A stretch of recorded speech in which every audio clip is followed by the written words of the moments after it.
Hello everyone, my name is Seth, and today I'm going to give you my review of Godzilla x Kong: The New Empire.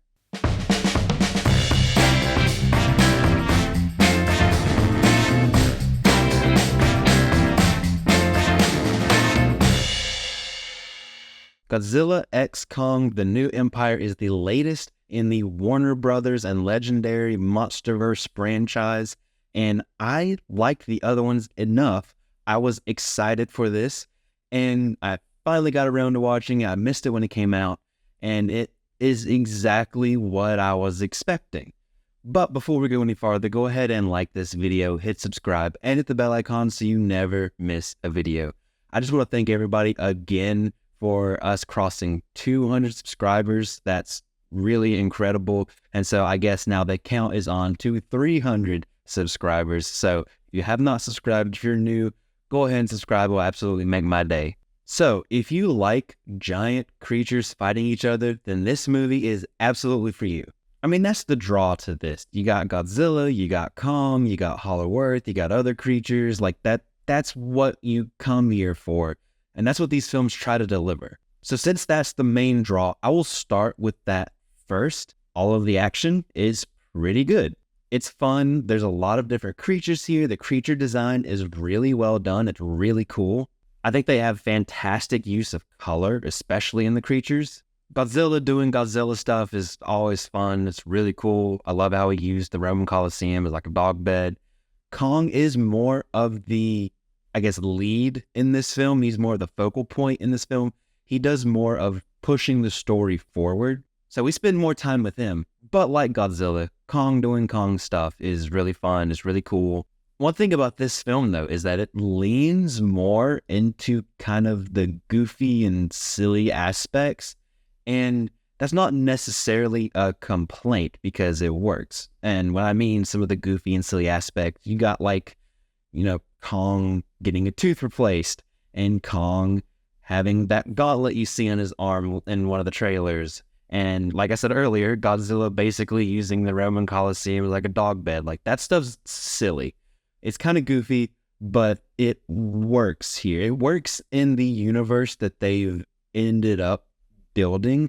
I think if you were to drop some of this into the first in this franchise, or if you try to do this in something like Godzilla Minus One, I don't think it would work. I think it would feel out of place. But here, with what they've been able to build up, the universe they have, I think it works, and it's just kind of adding a fun factor. The fights in this are fun. You get to see some stuff from Hollow Earth and some stuff on the surface, and especially some of the stuff in Hollow Earth, they get pretty creative with some of the fight sequences, and that's a lot of fun. You get to see some of these creatures move in ways that you probably have never seen before.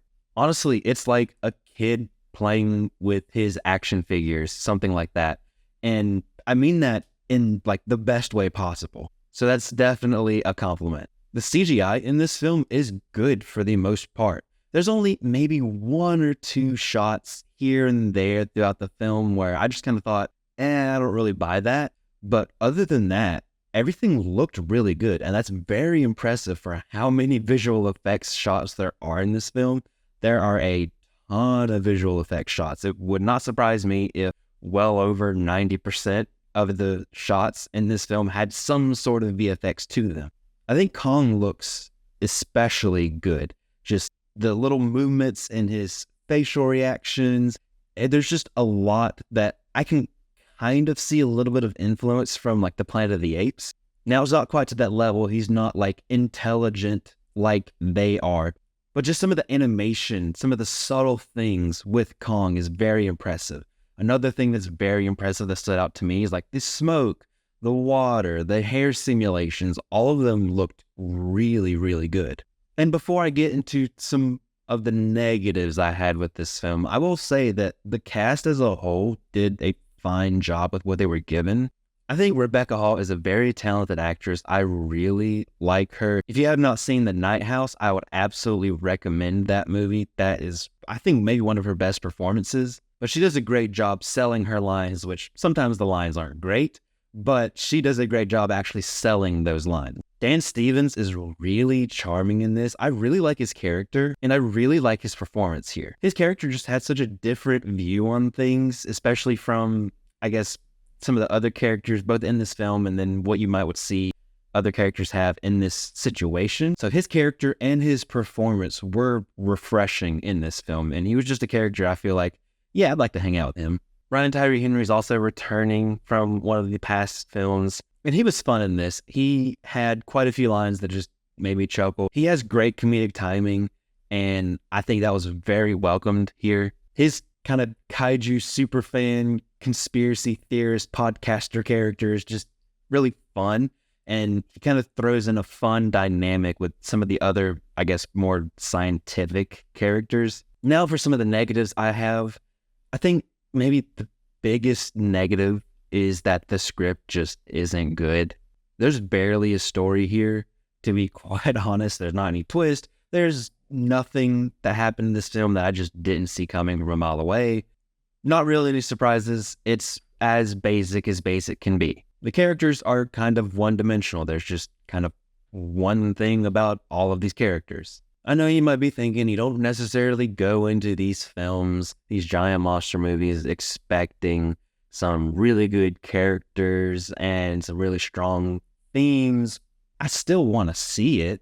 I know that's not necessarily what you're expecting, but like, it's proven that it can be done. I mean, just look at Godzilla -1.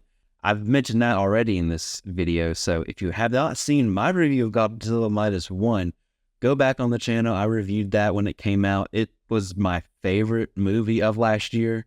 But Godzilla -1 proved that in a giant monster movie, you can have these incredibly strong and complex characters and deal with these heavy themes in such a nuanced way. But there's not any of that here. And sometimes in this film, there's kind of jumps in logic, and they just kind of throw in some science jargon just to kind of do like a band-aid over it and then just quickly move on. I mean, that's definitely a strategy. I mean, it's a valid strategy, I guess, but it definitely just kind of seemed like the writers were like, hey, yeah, we know this doesn't make sense, but just, don't think about it. Don't worry about it. Hey, you know what? We're already past it, so just don't even worry about it. Another thing is that I think the pacing was kind of all over the place. At the very beginning, it felt very, very fast. It felt like we were at a breakneck pace. Like the editing, it felt like the scenes were chopped up like crazy. It seemed like they were just trying to do everything they could just to zoom past all of the setup and get into the action. But I feel like later in the film, it kind of dragged a little bit, and maybe the film's a little bit too long.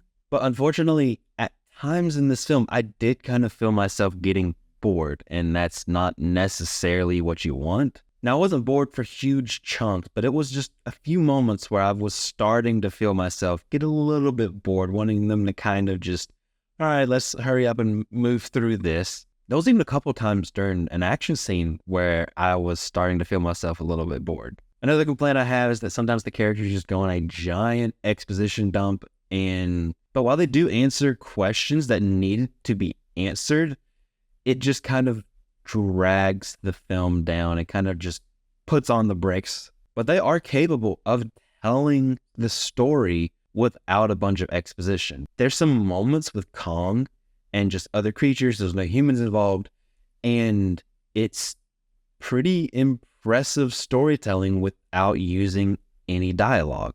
I honestly wish there were more moments like that throughout the film. I don't know if anybody else would agree with me. Let me know in the comment section down below if you do agree with me, if you've seen this film. But there's an issue that I have with Hollow Earth, and that's, I feel like we lose some of the scale of the creatures. When they're on the surface, we get to see them next to buildings or landmarks, things we can put into context, things that we know, and it really makes these giant creatures look giant and stand out. But there's nothing like that really in Hollow Earth.